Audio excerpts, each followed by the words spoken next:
Last lecture में मैंने quadratic function के ग्राफ के बारे में डिस्कस करा था। तो उसका जो सेकंड पार्ट है, क्योंकि ग्राफ में कुछ इंपॉर्टेंट इंफॉर्मेशंस भी मिलते हैं हमें, तो उसको आज देखते हैं। Informations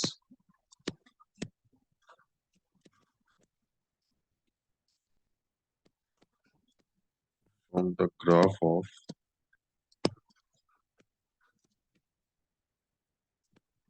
quadratic functions.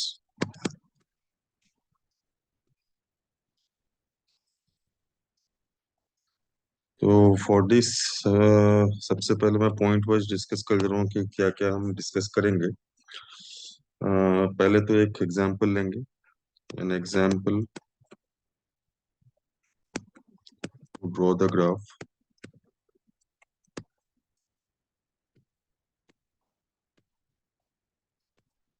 Let's say y is equal to fx is equal to x square minus 5x plus 6। इसका ग्राफ ड्रॉ करेंगे ताकि वो वर्टेक्स का यूज हो जाए, आपको अपवर्ड पैराबोला का समझ में आए। रूट्स के बारे में भी लिखेगा इसमें।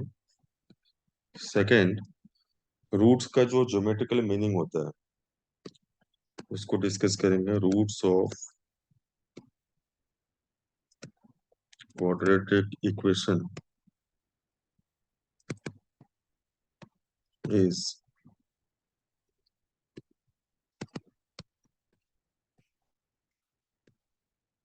Points of intersection of y is equal to fx is equal to ax square plus bx plus c and y equal to 0 x axis. और ये क्या है? Quadratic function. एक्चुअली क्या होता है कि जब y को हम जीरो करते हैं तो एक्चुअली ये y equal to zero x axis के साथ इसका इंटरसेक्शन ही हुआ। मतलब हमें इन दोनों का इंटरसेक्शन चाहिए, जिसको हम रूट बोलते हैं। रूट का मतलब ये हुआ कि जहाँ पे y जीरो हो जाएगा, but y equal to zero भी एक लाइन है जिसको हम एक्स एक्सिस बोलते हैं। ठीक है। देन थर्ड, y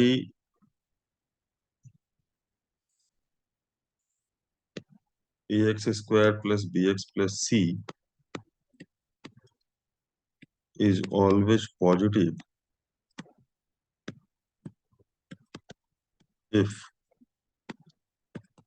ए पॉजिटिव, मतलब upward parabola, and D negative, discriminant less than zero. मतलब रूट्स अगर नहीं रहेंगे और ए पॉजिटिव अपवर्ड पैराबोला है तो ए x square plus B x plus सी का साइन हमेशा पॉजिटिव रहेगा। इसको भी देखेंगे हम ग्राफ से। फोर्थ, ठीक इसका उल्टा, y a x square plus B x plus C is always negative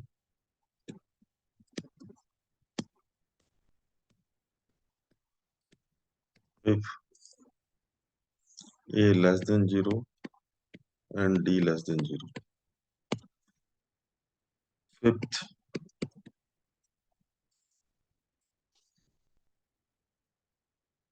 A x square plus B x plus c can always be factorised, can always be factorised, इसके हमेशा फैक्टर्स बनेंगे if D greater than equal to zero. इसका reason simple है, क्योंकि roots निकलते हैं D greater than equal to zero होने से रियल रूट्स आएंगे, तो हम उसको हमेशा फैक्टराइज कर सकते हैं। क्योंकि एक फैक्टराइजेशन फॉर्मूला जो हम डिराइव भी करेंगे वो आप समझ लो A times x minus alpha into x minus beta. तो अगर आप रूट निकाल सकते हैं तो हमेशा फैक्टराइज होगा, रूट इरेशनल हो रैशनल हो। और वो जो हम स्प्लिट करते हैं ना बीच वाले टर्म को, बी एक्स को, वो तब होता है जब हमारे जो रूट्स है ना वो रैशनल रूट्स हो या इंटीग्रल रूट्स हो। लेकिन रूट्स तो इरेशनल भी हो सकते हैं, तो इरेशनल रूट्स को आप स्प्लिट करने वाले मेथड से नहीं कर सकते। ये X square plus B x plus C वहां पे आसानी से फैक्टराइज नहीं होगा, आपको ये फॉर्मूला यूज करना पड़ेगा। तो अल्फा और बीटा तो हम निकाल सकते हैं ना फॉर्मूले से। अल्फा बीटा का फॉर्मूला है ना हमारे पास, आपको याद होगा जो हमने डिराइव करा था। Alpha beta minus B plus minus root D divided by two A. तो उससे बस रूट निकालना, इस फॉर्मूले में फिट करना है, फैक्टराइज हो जाएगा। कंडीशन ये है कि रूट निकलना चाहिए। अब आप बोलेंगे क्या कॉम्प्लेक्स रूट के केस में हम फैक्टराइज नहीं कर सकते? कर सकते हैं, लेकिन उस समय रियल रूट्स नहीं होगा। ये मैंने रियल रूट्स के लिए लिखा है। आप यही वाला फॉर्मूला कॉम्प्लेक्स रूट्स के लिए भी यूज कर सकते हैं, a times x minus alpha into x minus beta. Generally factorization का मतलब हम लोग यही सोचते हैं कि रियल रूट के साथ फैक्टराइज करना, बट ये फॉर्मूला कॉम्प्लेक्स रूट के केस में भी यूज कर सकते हैं। ये हो गया। नेक्स्ट आपको एक सिमिलरिटी दिखाऊंगा मैं कि ये जो साइन स्कीम होती है ना, sign scheme of a times x minus alpha x minus beta on number line, real number line जिसको बोलते हैं। और आपको याद भी होगा कि जैसे अगर मैं एक स्ट्रेट लाइन पे ऐसा दिखाऊं, अल्फा छोटा है बीटा अगर बड़ा है और ए अगर पॉजिटिव है, सपोज ए पॉजिटिव ले लिया मैंने, तो आपको याद होगा कि ये इंफिनिटी और ये माइनस इंफिनिटी, तो बीटा का राइट साइड ये पॉजिटिव आएगा, एक्सप्रेशन का साइन, बीच में नेगेटिव फिर पॉजिटिव। इस चीज को हम क्वाड्रेटिक के ग्राफ में भी देखेंगे, एक ही चीज है। सेवेंथ, आपको ये याद रखना पड़ेगा कि a x square plus B x plus c can be converted, can be converted into perfect square. मतलब इस एक्सप्रेशन को हम परफेक्ट स्क्वायर में लिख सकते हैं if D equal to zero. D equal to zero का मतलब क्या हुआ? अल्फा और बीटा दोनों रूट सेम हो गए, and a is also a perfect square. क्योंकि फैक्टराइजेशन फॉर्मूला आपने देखा ना, उसी से रिलेटेड ही है। जब factorization formula a x square plus B x plus c a times x minus alpha x minus beta होता है, तो अगर अल्फा और बीटा सेम होंगे तो ये क्या हो जाएगा? A times x minus alpha x minus alpha, तो a times x minus alpha का होल स्क्वायर। अब अगर ए की वैल्यू 4 है, 9 है, इनफैक्ट 1 भी है, सपोज 1 4 9 है, परफेक्ट स्क्वायर है एक खुद, तो ये भी होल स्क्वायर में कन्वर्ट हो जाएगा, लाइक एक्स माइनस अल्फा का whole square, 2 times x minus alpha का होल स्क्वायर। तो इसको हम लोग परफेक्ट स्क्वायर बोलते हैं। तो परफेक्ट स्क्वायर का कंडीशन आप डी इक्वल टू जीरो याद रखना। जनरली ये तो परफेक्ट स्क्वायर देगा ही क्वेश्चन में।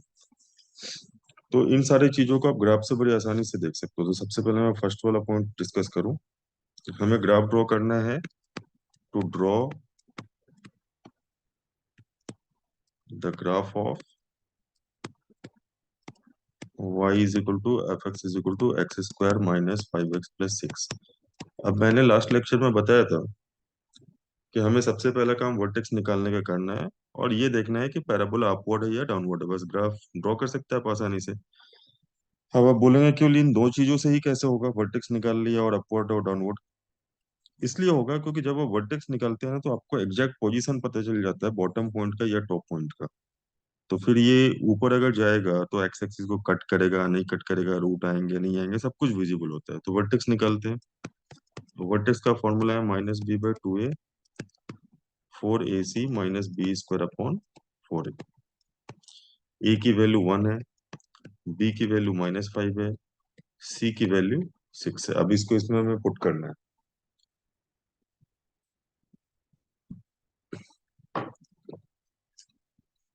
तो v की इक्वल टू हो जाएगी वैल्यू, वर्टेक्स के जो दोनों कोऑर्डिनेट निकालेंगे, 5/2 एंड 4ac, 24 माइनस 25 माइनस 1/4। जब आप क्वाड्रेंट को लोकेट करो कि ये कौन से क्वाड्रेंट में है, तो आप देखेंगे कि ये जो क्वाड्रेंट है एक्स पॉजिटिव है और वाई नेगेटिव है, तो फोर्थ क्वाड्रेंट है। तो जैसे ही ये फोर्थ क्वाड्रेंट हुआ, -1/4 की हाइट तो बहुत छोटी होगी, 5/2 मान लो यहाँ पे आता है। और पैराबोला ये अपवर्ड है, ए की वैल्यू 1 है, पॉजिटिव। तो पैराबोला अपवर्ड है और वर्टेक्स फोर्थ क्वाड्रेंट में है, तो जब ये ऊपर की तरफ जाएगा तो ऑब्वियसली ये एक्स एक्सिस को कट करेगा। तो ये जो दो पॉइंट है ना, ये रूट वाले पॉइंट है, ए और बी। तो ये जब आप निकालोगे तो उसके लिए क्या करना है, हमें इसको सॉल्व करना है y इक्वल टू जीरो के साथ। एक्स एक्सिस की equation y equal to zero होती है, तो y equal to x square minus 5x plus 6 और y इक्वल टू जीरो को हमें सॉल्व करना है। ये वाला पॉइंट हमारा वर्टेक्स है, 5/2 -1/4। तो सॉल्व करते हैं, तो एक्चुअली ये इक्वेशन में कन्वर्ट हो जाएगा, क्वाड्रेटिक इक्वेशन। ये फैक्टराइज भी हो जाएगा, लेकिन आप रूट निकालो।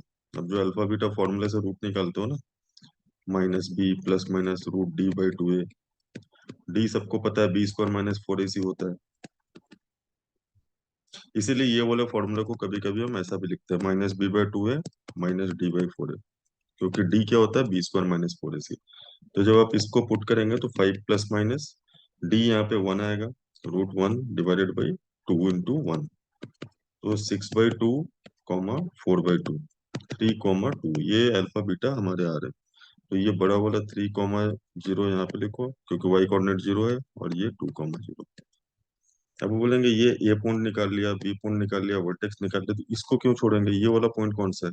तो ये वाई एक्सिस है, तो वाई एक्सिस पे जो पॉइंट आएगा उसके लिए एक्स कोऑर्डिनेट जीरो होगा, क्योंकि वाई एक्सिस की इक्वेशन क्या होती है, एक्स इक्वल टू जीरो।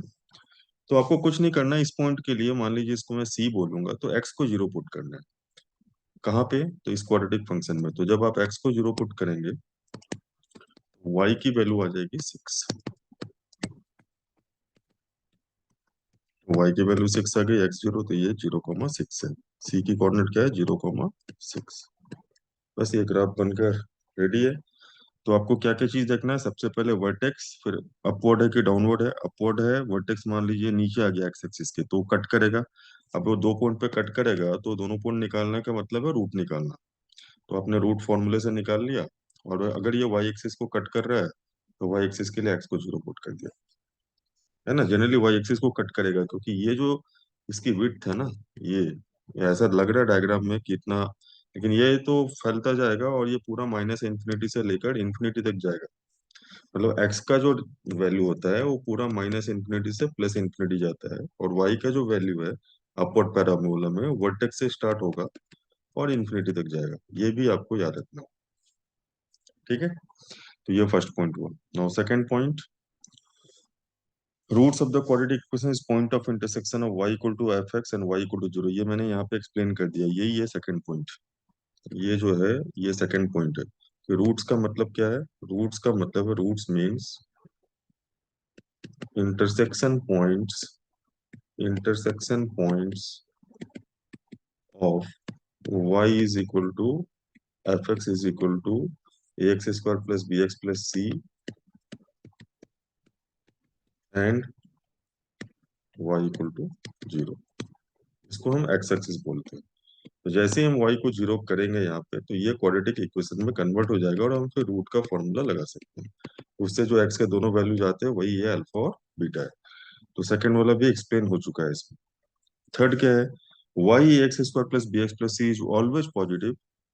ये जो है, y x square plus B x plus C is always positive if a greater than zero and D less than zero. Very very important, क्योंकि इस पर डायरेक्ट क्वेश्चन आते हैं।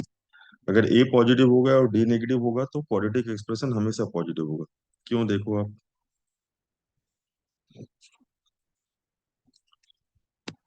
Y a x square plus B x plus C is always positive if A positive d negative. Simple सी बात है। D negative है मतलब रूट नहीं होंगे। डिस्क्रिमिनेंट नेगेटिव होने का मतलब रियल रूट्स नहीं होंगे, कॉम्प्लेक्स रूट्स होंगे। मैं अगर रियल एक्सिस में ग्राफ ड्रॉ कर रहा हूँ, एक्स एक्सिस, और ये वाई एक्सिस, और डी नेगेटिव है, और पैराबोला अपवर्ड है, तो ये एक्स एक्सिस को कट नहीं करेगा, ये ऐसा ऊपर से जाएगा, या सेकंड क्वाड्रेंट में भी वर्टेक्स है तो ऐसा जाएगा। अब आप जरा देखो कि ये पॉजिटिव वाई है और ये नेगेटिव वाई है। ये पॉजिटिव वाई है, ये नेगेटिव वाई है। डायग्राम वन को ही देखो, वाई का कोई भी कोऑर्डिनेट एक्स एक्सिस के नीचे नहीं, सभी ऊपर है, तो इसमें वाई कोऑर्डिनेट हमेशा पॉजिटिव होगा, और वाई कोऑर्डिनेट ही तो x square plus B x plus c के डिफरेंट वैल्यूज है। मैंने तो यहाँ तक आपको बताया है कि आप एक्सप्रेशन को वाई कोऑर्डिनेट ही बोलो। Quadratic expression means y coordinate. Quadratic expression a x square plus B x plus सी का मतलब ही है ग्राफ का y coordinate, means y coordinate of graph. तो जब वाई कोऑर्डिनेट वो एक्स एक्सिस के ऊपर है ग्राफ, तो वाई कोऑर्डिनेट तो पॉजिटिव होगा ही। लेकिन ये कब होगा एक्स एक्सिस के ऊपर, जब डी नेगेटिव होगा और ए पॉजिटिव होगा। इसलिए अगर डी नेगेटिव और ए पॉजिटिव आपने निकाल लिया, क्वाड्रेटिक एक्सप्रेशन का चेक कर लिया कि ए पॉजिटिव और डी नेगेटिव है, तो आप समझ लेना कि x square plus B x plus c पहले तो फैक्टराइज नहीं होगा और वो हमेशा पॉजिटिव रहेगा। ये भी आप लिख लो, a x square plus B x plus c, since ax square plus bx plus c will not have real roots, so we cannot factorize it। अब आप बोलोगे सर आप तो वायलेट कर रहे हो अपनी बात को, आपने बोला था कि कॉम्प्लेक्स रूट भी होगा तो फैक्टराइज कर सकते हैं। मैं भी रियल रूट की बात कर रहा हूँ कि रियल रूट नहीं है तो हम फैक्टराइज नहीं करेंगे, लेकिन जबरदस्ती फैक्टराइज फिर भी करना है तो डी लेस देन जीरो में हम ये फॉर्मूला जरूर यूज कर सकते हैं। लेकिन यहाँ पे जो अल्फा और बीटा है वो कॉम्प्लेक्स रूट्स हो जाएंगे, कॉम्प्लेक्स रूट्स, मतलब इसके रियल रूट्स नहीं होंगे, उस सेंस में मैं बोल रहा हूँ कि ये रियल रूट से फैक्टराइज नहीं होगा। तो अगर डी नेगेटिव आता है और ए पॉजिटिव आता है तो ये इस पे क्वेश्चन पूछे जाते हैं कि a x square plus B x plus c हमेशा पॉजिटिव होता है, ये आपको अप्लाई करना होता है। ठीक है, तो ये थर्ड पॉइंट हुआ। फोर्थ पॉइंट ठीक इसका उल्टा था, y x square plus B x plus C is always negative if a less than zero and D less than zero. तो ए लेस देन जीरो होगा ना तो डाउनवर्ड पैराबोला हो जाता है। तो वो और सिंपल है, y a x square plus B x plus c is always negative if a less than zero d less than zero. इसलिए क्योंकि डाउनवर्ड पैराबोला होगा, रूट है नहीं, तो या तो ऐसा दिखेगा, इनफैक्ट अगर वो वाई एक्सिस को कट कर रहा कोई परेशानी नहीं हो, कट करेगा ही, या फिर थर्ड क्वाड्रेंट में वर्टेक्स है ऐसा दिखेगा। तो आप देख सकते हैं ना सारे वाई कोऑर्डिनेट जो है वो नेगेटिव वाई एक्सिस की तरफ है, पॉजिटिव वाई में कोई नहीं है, सब सारे वाई कोऑर्डिनेट एक्स एक्सिस के नीचे है तो नेगेटिव ही होंगे ना। तो इसके लिए मैंडेटरी कंडीशन क्या है, डी नेगेटिव मतलब नो रूट्स, और ए नेगेटिव मतलब डाउनवर्ड पैराबोला। तो अगर डी नेगेटिव है और ए नेगेटिव है तो ए x square plus B x plus c जो वाई कोऑर्डिनेट की वैल्यू होती है, वाई कोऑर्डिनेट और एक्सप्रेशन एक ही चीज है। क्योंकि हम क्या लिखते हैं, ग्राफ किसकी ग्राफ है ये, y equal to f x equal to a x square plus B x plus c. तो ए x square plus B x plus c को हम किससे इक्वेट कर रहे हैं, वाई कोऑर्डिनेट से, वाई से। तो ये ऑलवेज नेगेटिव हो जाएगा। ठीक है, तो फोर्थ और थर्ड तो एक ही चीज है, बस ए पॉजिटिव ए नेगेटिव का फर्क है। फिफ्थ, अब जब डी पॉजिटिव है तब तो ऐसा नहीं होगा, सेम साइन वाला नहीं होगा। जब डी पॉजिटिव होगा तब तो रूट मिलेंगे, और रूट मिलेंगे तो दोनों टाइप का साइन होगा, दिखाता हूं मैं। Fifth, if D greater than equal to zero then a x square plus B x plus c will have both signs positive and negative, and it will always be factorized with real roots, factorized with real roots। अब इसका ना एक factorisation formula होता है, ये भी काफी important formula है, क्योंकि आप सारे क्वाड्रेटिक एक्सप्रेशन को बीच वाले टर्म को स्प्लिट करके नहीं कर सकते हैं। उसका रीजन है, क्योंकि बीच वाले टर्म को bx को स्प्लिट करके हम उन्हीं क्वाड्रेटिक्स को फैक्टराइज कर सकते हैं जिनके रूट्स इंटीग्रल रूट्स इंटीजर्स आ रहे हैं या रैशनल नंबर आ रहे हैं। अगर इरेशनल नंबर आएगा तो हमारी कैपेसिटी नहीं है कि हम bx को स्प्लिट कर देंगे b1 और b2 में, जो मैंने फर्स्ट लेक्चर में बताया था क्वाड्रेटिक का, और b1 into b two equal to a into c. तो आपको याद रखना होगा कि ये हमारा हमेशा का इंपॉर्टेंट फॉर्मूला है। वो इंटीग्रल रूट्स हो, रैशनल रूट्स हो, इरेशनल रूट्स हो, किसी भी केस में क्वाड्रेटिक फैक्टराइज हो जाएगा, बस D greater than equal to zero होना चाहिए, अदरवाइज ये कॉम्प्लेक्स रूट्स हो जाएंगे। तो मैं बात यहाँ रियल रूट्स का कर रहा हूँ। तो ये क्यों होता है, तो आप आरएचएस को देख सकते हो ना, ए टाइम्स अगर इसको मल्टीप्लाई करेंगे तो x square minus x beta minus x alpha plus alpha beta आएगा। तो अगर आप यहाँ पे एक्स कॉमन ले लें या माइनस एक्स कॉमन ले लें, माइनस एक्स ही कॉमन ले लो प्लस अल्फा बीटा, तो अल्फा प्लस बीटा सबको याद रहता है, sum of roots minus b by a, कोई नई चीज नहीं है, और ये product of root c by a. तो ये a x square plus B x by a plus c by a, और फाइनली जब एलसीएम लेंगे a x square plus B x plus c by a. तो फाइनली ये LHS आ जाएगा। तो ये काफी हैंडी फॉर्मूला है कि अगर आपको फैक्टराइज करना है, प्रूफ निकाल लो। इरेशनल है, रैशनल है, इंटीजर है, उससे कोई मतलब नहीं है, ये हमेशा फैक्टराइज होगा। इसमें मेन समझने वाली बात क्या है ना, कि जब हम साइन स्कीम नंबर लाइन पे देखते हैं, जैसे साइन स्कीम अगर मुझे बनाना है, sign scheme for a times x minus alpha x minus beta, of course ये पॉजिटिव है यहाँ पे, ताकि आपको साइन स्कीम में आसानी हो समझने में, और बीटा मान लो अल्फा से बड़ा है, तो आप साइन स्कीम कैसे बनाओगे, alpha beta infinity minus infinity. तो यहाँ पे पॉजिटिव आपको पता है, बड़े वाले नंबर का राइट साइड पॉजिटिव होता है, क्योंकि दोनों ब्रैकेट्स पॉजिटिव हो जाते हैं। अब जैसे मान लो बीटा से बड़ा कोई नंबर लिया, तो एक्स माइनस बीटा वाला ब्रैकेट भी पॉजिटिव हो जाएगा, एक्स माइनस अल्फा वाला ब्रैकेट भी पॉजिटिव हो जाएगा, ये पहले से पॉजिटिव, तो सभी पॉजिटिव का प्रोडक्ट पॉजिटिव आएगा। लेकिन अल्फा और बीटा के बीच में नेगेटिव आएगा, क्यों? क्योंकि एक्स माइनस बीटा वाला ब्रैकेट नेगेटिव हो जाएगा, एक्स माइनस अल्फा और ये पॉजिटिव रहेगा, फिर लास्ट में पॉजिटिव आएगा। अल्फा से छोटा नंबर लोगे तो एक्स माइनस अल्फा भी नेगेटिव, एक्स माइनस बीटा भी नेगेटिव, तो नेगेटिव इंटू नेगेटिव पॉजिटिव, ये तो पहले से पॉजिटिव है। लेकिन इसी चीज को आप पैराबोला के ग्राफ से भी देख सकते हो, क्वाड्रेटिक फंक्शन का, कि अगर मैंने ऐसा ग्राफ ड्रॉ करा, ये अल्फा कॉमा जीरो है, ये बीटा कॉमा जीरो है, तो जब आप y equal to f x equal to a x square plus B x plus सी का ग्राफ देखते हो, तो सेम चीज देखते हो आप जो नंबर लाइन पे देखा है, क्योंकि बीटा के राइट साइड में वो y क्या है, पॉजिटिव है, मतलब a x square plus B x plus c positive है, ये a x square plus B x plus c ही तो है ये फैक्टराइज्ड फॉर्म में। अल्फा और बीटा के बीच में क्या है, ये नेगेटिव है y, और फिर अल्फा के लेफ्ट में क्या है, पॉजिटिव है। तो ये सेम चीज है, आपको समझना होगा कि क्वाड्रेटिक में पैराबोला के राइट और लेफ्ट और बीच में जो साइन होती है, वो वही साइन है जो हम नंबर लाइन में देखते हैं फैक्टराइज्ड फॉर्म में, कि बड़े वाले नंबर का राइट साइड पॉजिटिव, दोनों नंबर्स के बीच में नेगेटिव, फिर छोटे वाले नंबर के लेफ्ट में पॉजिटिव, ये और क्वाड्रेटिक का ग्राफ सेम चीज। लास्ट परफेक्ट स्क्वायर के बारे में मैंने इसमें मेंशन करा है, मैं डिस्कस करूंगा कि क्वाड्रेटिक एक्सप्रेशन परफेक्ट स्क्वायर में कब कन्वर्ट होता है। तो ये भी सिंपल है, इसके लिए बस आपको ये समझना है